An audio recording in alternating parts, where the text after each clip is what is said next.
Today I want to go back to basics. I think like never before we need to go back to basics as we look at privacy and the Internet of Things. Let's remember that personally identifiable information is any data that may be reasonably identified before it's actually identified. And one of the challenges of the digital world that we've created for ourselves is there is so much raw data sloshing around that re-identification becomes accessible to many. In fact, for some it's trivial. So thought leaders in this area like Professor Fred Kate, privacy professor, has suggested that perhaps we need to face the fact that all data is PII now. So now what? The basis of privacy, in my mind, is collection limitation. Do not collect personal information unless you need it for some sort of express purpose. And if all data is PII, then I actually put it to Fred Kate recently that the obvious way out of this conundrum is for us to implement collection limitation on all data.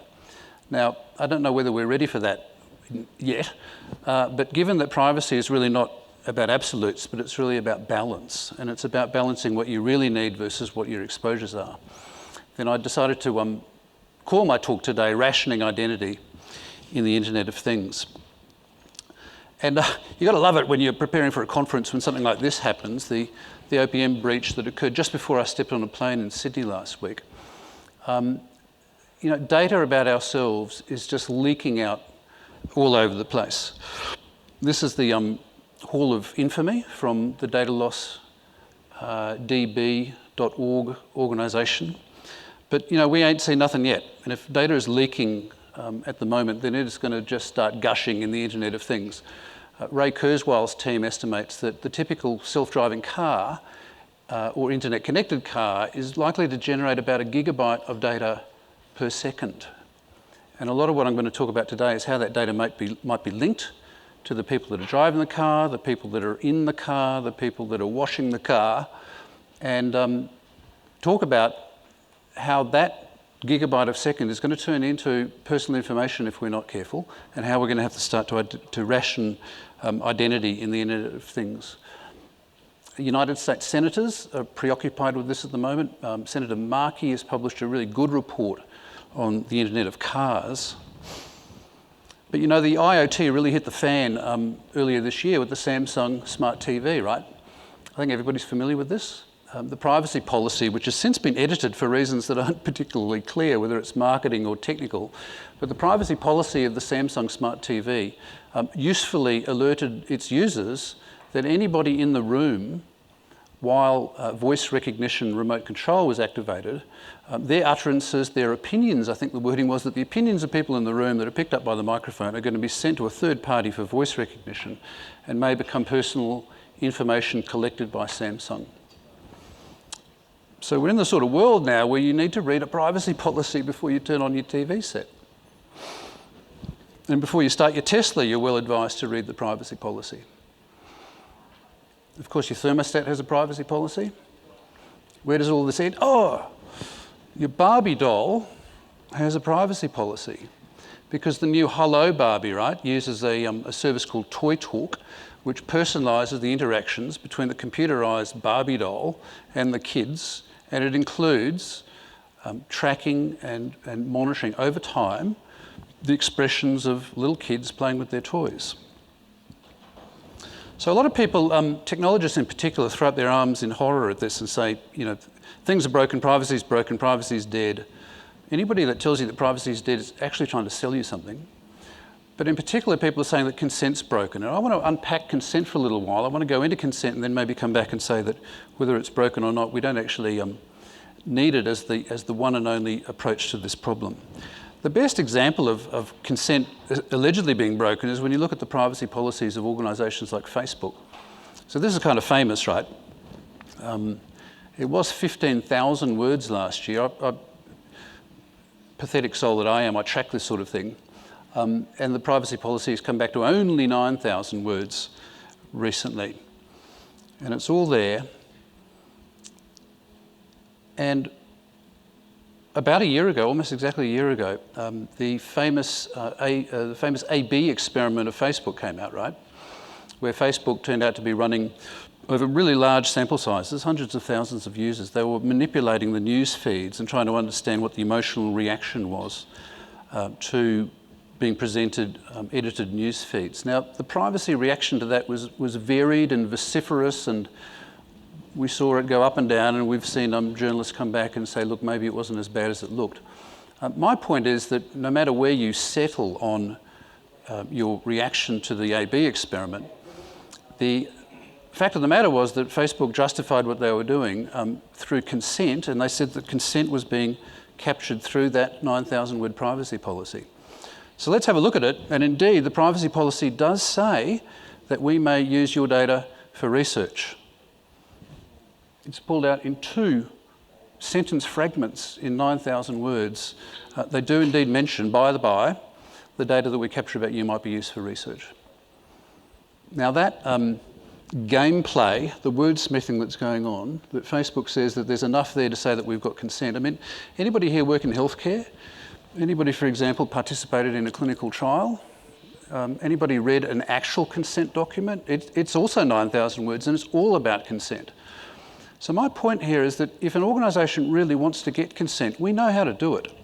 You form an IRB, you write a document, you get into it, and you say to people what we need the information for, what we're going to collect, and we're going to engage people in an honest discussion about how we do it.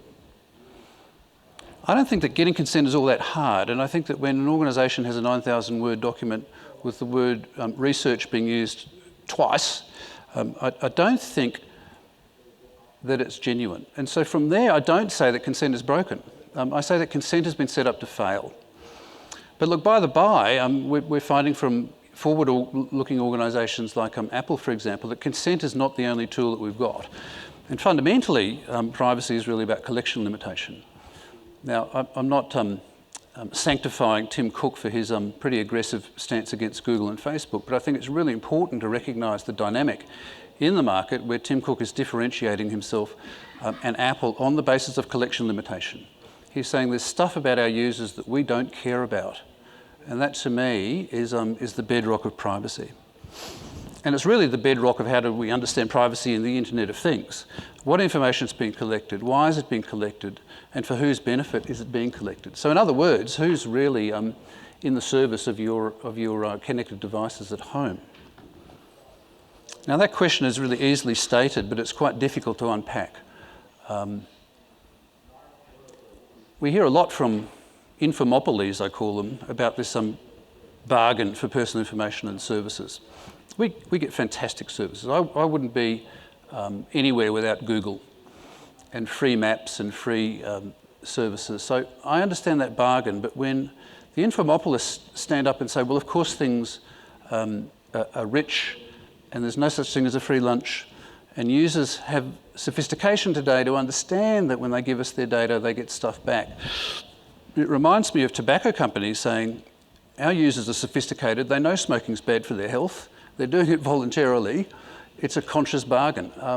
I think that we're being manipulated. I think that for an infomopolist to say that users know what they're doing when they gift their personal information to us, I think is probably a lie. The smartest people in the world are being hired by these people not to solve cancer, but to work out new ways of serving up ads.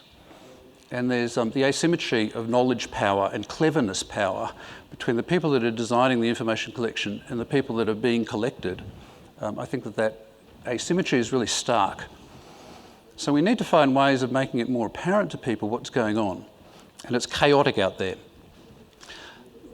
The cornerstone or the spine of privacy, the way that we do privacy is always to think about what information is being collected, why is it being collected, and how.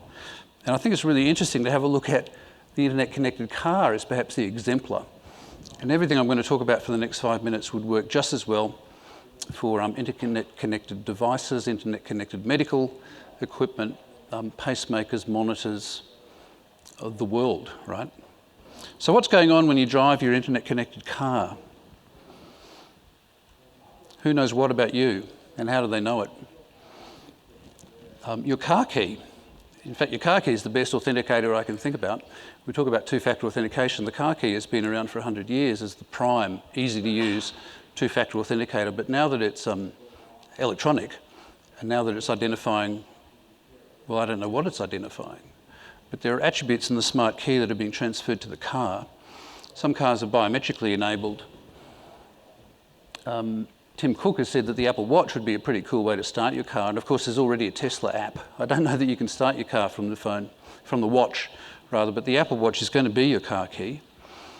Then we have smart driver's licenses that are not just authenticating you, but there are attributes about your qualities to drive, your qualifications to drive, your restrictions, and those attributes could be and perhaps should be made available to an internet-connected car.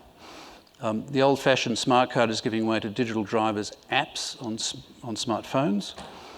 People have joked already that perhaps you're not going to buy a car, but you're going to rent the car, or you're going to sign a EULA and then use a license agreement for your car as if it's a piece of freeware online. And of course the medical devices themselves, we talked about that before, but wouldn't it be kind of smart, wouldn't it be justifiable if medical conditions in your insulin pump, for example, were being broadcast to the car? What about the people in the back of the car? What about all of your passengers and their devices that are almost certainly going to be interfacing to the car? What about the infrastructure, the smart traffic lights? Most of Singapore now is wired up with smart traffic lights and smart traffic control sensors in the roadway that are picking up from the car, and they will soon be navigating or sending navigation information back to those cars as they drive across. We're seeing internet-connected billboards that are responsive to the sort of car that you're driving past the billboard. Oh, and of course there are the other cars and vehicles, right? Why are we doing this? You know, my favourite IoT application, I think, to date, would have to be Google Maps and the traffic information, the real-time traffic information that's picked up simply by knowing the geolocation and the velocity of other phones that are presumed to be in cars on the road. We've got engine maintenance. We've got power control systems. We've got climate control in the car. We've got a whole supply chain of third-party electronic components in the car that are all telemetering information about their state and their maintenance and their aging back to the vendors and back to the manufacturers. Safety systems, climate control, engine maintenance are all really worthy reasons, justifications for collecting the data, right? Now, who else is interested in this? Well, there's law enforcement, there's the federal transportation safety people, there are automotive black boxes, right? Before you even get the internet-connected car, I think that something like 50% of new vehicles in the US are already carrying automotive black boxes. There's the police and the private police that style themselves as parking garage operators. Certainly in Australia, one of the greatest users of DMV information are private parking car garages that have arrangements with government and APIs in place where they can on a weekly basis send lists of license plate numbers to the DMV and have home address sent back to private parking car garages. It's one of the most sort of surreptitious flows of quite sensitive personal information that we're trying to deal with at the moment.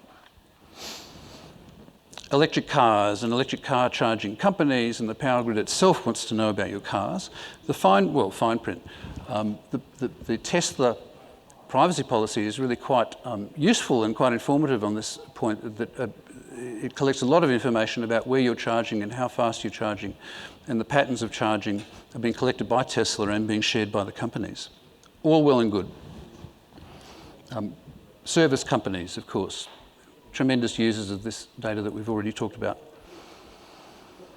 And there's the insurance companies, probably the bogeyman that gets talked about in the Internet of Cars and data consumption before anybody. Now, if you're wondering, there is another party in all of this that I'm purposely forgetting. It's simply the advertising companies. And we need to think about whether or not the ad-driven internet is one thing, but an ad-driven motor vehicle system is going to be quite another thing. Now, how do we organise all of this in this sort of chaotic swirl? We've got the people at the centre of this. We've got the car drivers and the passengers.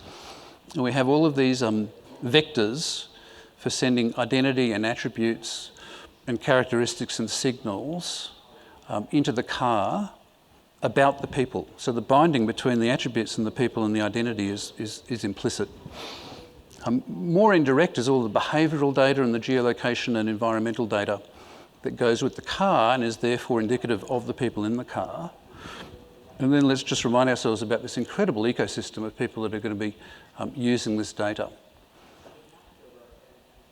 So what do we do with that? I mean, how do we organise our thinking around it? It's exciting to me to see a new sophistication in the way that we're thinking about identity and attributes. And for the last couple of CISs in a row, we've seen steady adoption of this sort of stack thinking. And maybe the best example of the stack so far is being articulated by the FIDO Alliance, and this is the slide from Knock Knock Labs yesterday. FIDO sees itself in a digital identity stack, and by extension, FIDO players see themselves in a digital identity supply chain, which does not end with the vendor. One of the greatest challenges that we've had in identity management, going back to PKI 20 years ago, was this attempt to vertically integrate identity and to be an identity solution. Somebody said yesterday that every player that's tried to own identity has wound up failing. And it's because when you try and vertically integrate authentication all the way through identity up to relationships and applications, it becomes too difficult. Or perhaps it becomes unseemly, perhaps it becomes too commercially self-interested. So that complete top-to-bottom stack of identity is giving way to a supply chain, and the FIDO people are saying, we are not about identity.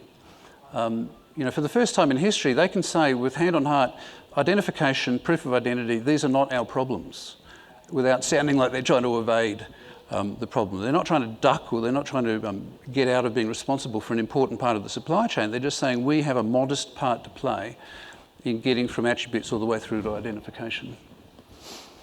Now, we've seen a bit of this already. Patrick Harding today talked about the identity layer. Andre yesterday in the keynote did a really good job of talking about how are we going to bind carbon to silicon. I think that we need a finer grain identity stack. I don't think there is a single identity layer. I think what we have is a layer of multiple identities in service of multiple relationships, and above that multiple apps. And beneath the identities layer, we're going to have a multiple layer or a tiered layer of attributes. And we're now seeing the technologies that can deal with that. Binding carbon to silicon, in other words, binding identities to devices, that binding is tricky, and we're starting to solve that. But what's not tricky, in fact, what's dead easy is association. Some wag has said that there's so much predictive analytics going around, maybe the identity industry itself is redundant, because we all know who everybody is simply through a Google search. But much more seriously, the problem with privacy is that the predictive analytics and the associations that are happening between carbon and silicon is becoming almost unavoidable. We need to avoid this. We need to put something in place to stop the IoT becoming a privacy nightmare. And we're very close to having the sorts of thinking now through the digital identity stack. And certainly we've got the supply chain pieces emerging now where we can decouple identities from attributes.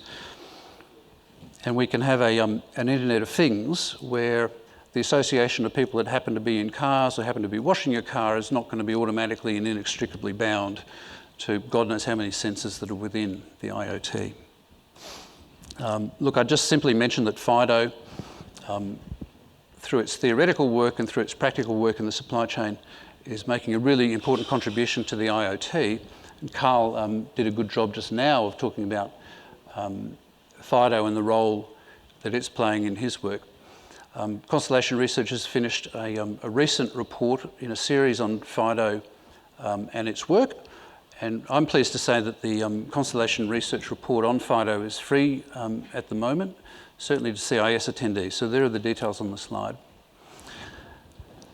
Thank you very much.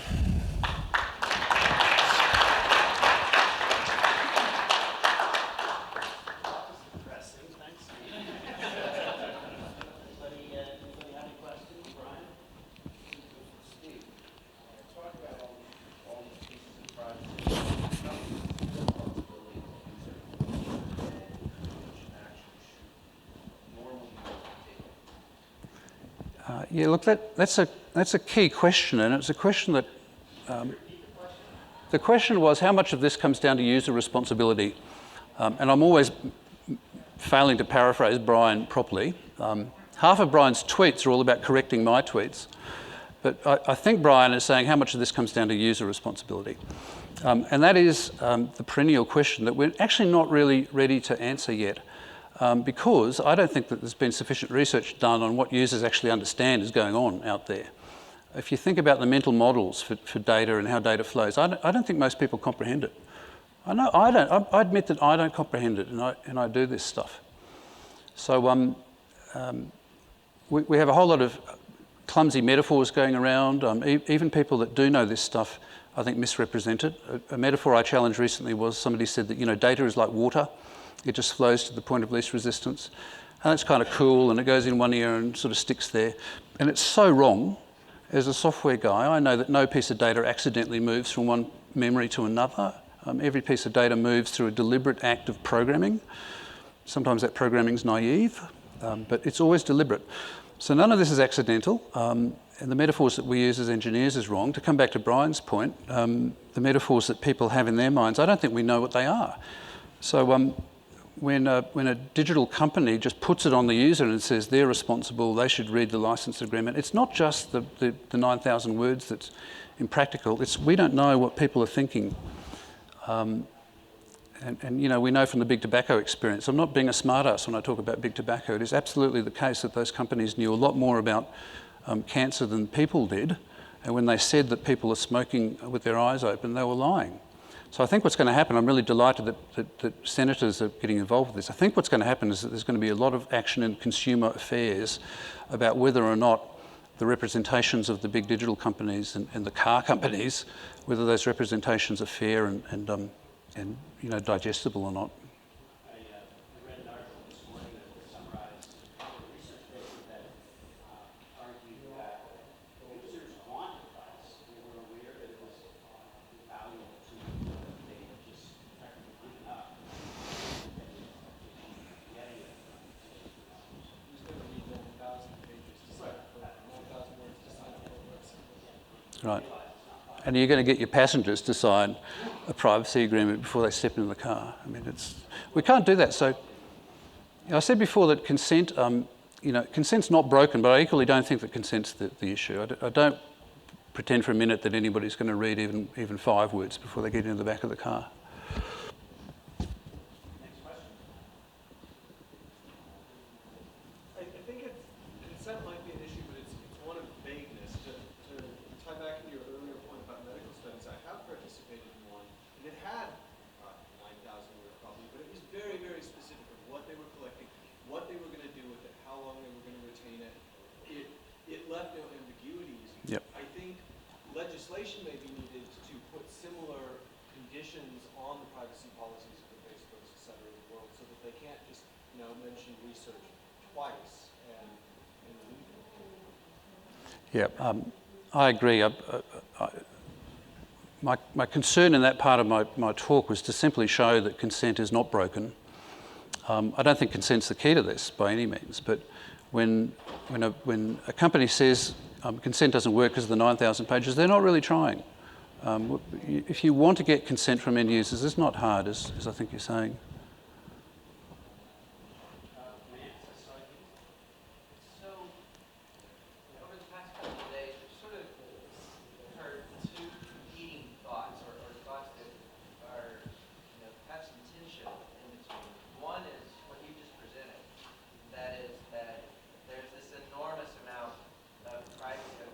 Personally identifiable information that we should be concerned about leaking because it can be used to identify us. And then on the other hand, we heard from Ajit yesterday and Carl this morning that they expressed skepticism in the use of aggregation of weaker signals to actually be useful for authentication. I'm wondering if you can touch or Carl between those.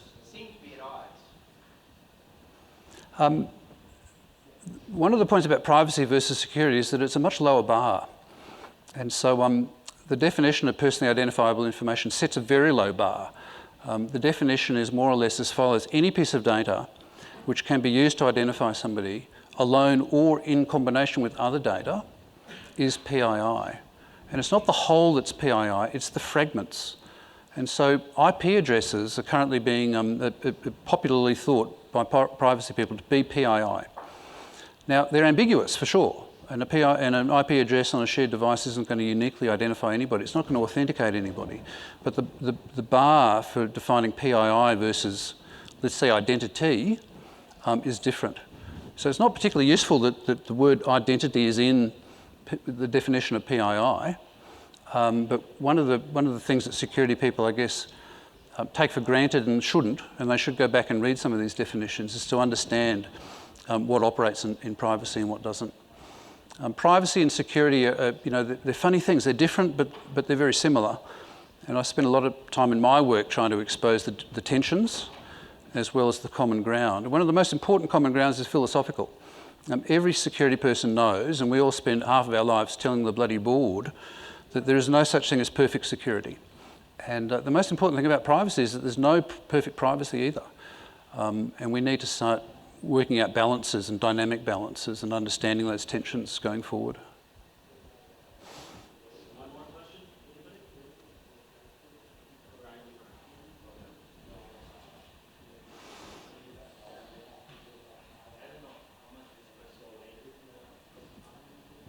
I'm going to need, the sound next door is louder than your voice, I'm afraid.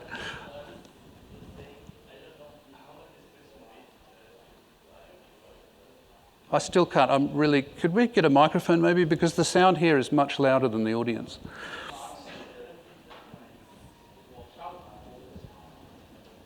So, I was thinking of the IoT in the crime world, how much was thought about arsenal work to have, to control the crimes using IoT.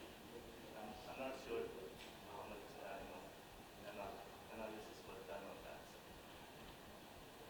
How much analysis was done on? Arsenal work on the, weapons of, control the crime. Yeah, that's a big one. The question is about smart weaponry and arsenals, I think you said. Gosh, it's a minefield. As soon as we talk, smart weapons and connected weapons, I'm thinking about biometrically connected pistols and this sort of thing.